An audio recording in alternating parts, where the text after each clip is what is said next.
Everyone মই এটা নতুন ৰেচিপি বনাব ট্ৰাই কৰিছোঁ। ইয়াত বেছি সামগ্ৰীৰ প্ৰয়োজন নহয়। ইয়াত মই তিলেৰে কণীৰ আঞ্জা বনাব ট্ৰাই কৰিছোঁ। ইয়াতে মই তিলখিনি 10 মিনিটৰ কাৰণে তিয়াই থৈছোঁ।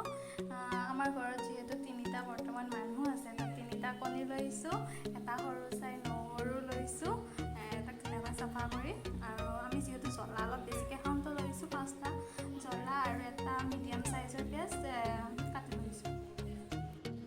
এতিয়া মই কণীকেইটা বইল কৰি লওঁ। লৈ দিলোঁ। এতিয়া আমি অলপ তিলখিনি পিচি লওঁ। তিলখিনিৰ লগত একেবাৰে জ্বলাকেইটা আৰু নহৰুকেইটাও পিচি লওঁ।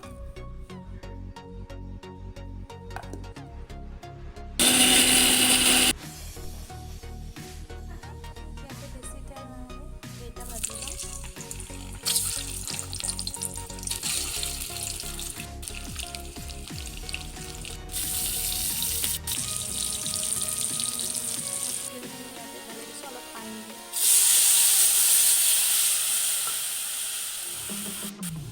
পানী যিমানখিনি লাগে আপোনাৰ হিচাপত দি ল'ব।